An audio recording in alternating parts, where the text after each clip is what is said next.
The scatter plots below show different lines that students use to model the relationship between body mass in pounds and bite force in pounds for crocodilians. Match each graph to one of the equations below and explain your reasoning.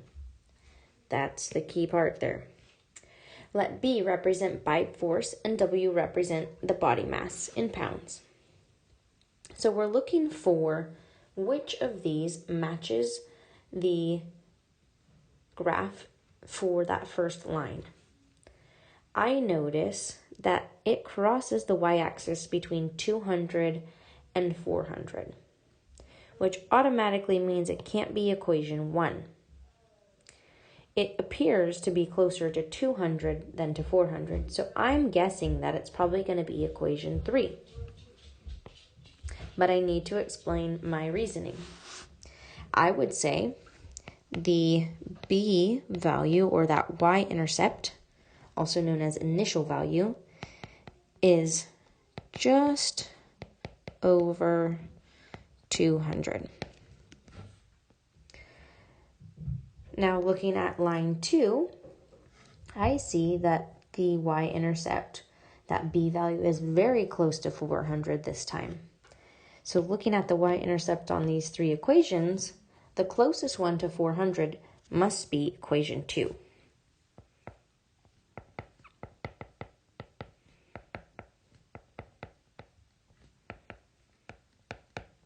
And these are all just the same, different ways of saying the same thing. B, y-intercept, initial value, those all mean the same thing in this equation, in these equations. They're all this piece that's added onto the ends. This one, it is under 200. It's between 0 and 200, which means that it has to be equation 1. Equation 1, the initial value is below 200.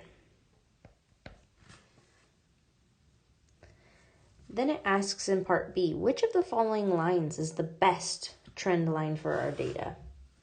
It looks like this one matches pretty closely with our points. This one looks like it goes too far above the bulk of our points. And this one looks like it's slightly under the top end of our points, or the upper half of our data. I would say that equation and line 3 fits the data best.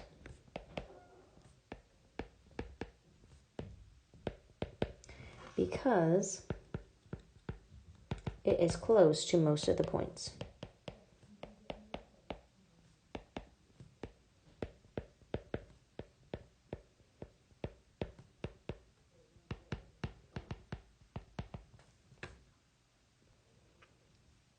For A, comment on the following statements. A line modeling a trend in a scatter plot always goes through the origin. Well, just check out this one. Did that line go through the origin? Nope, it went through a point that was above the origin. These two went through a point that was above the origin. So is that always true?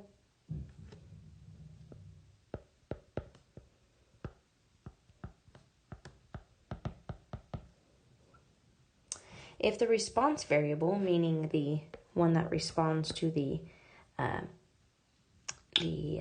do they phrase it?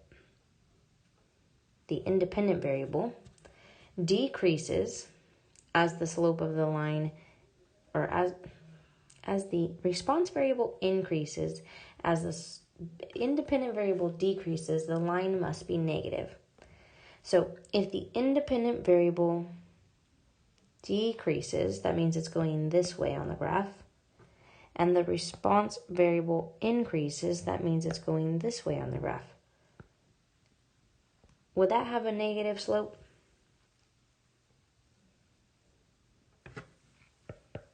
This is true.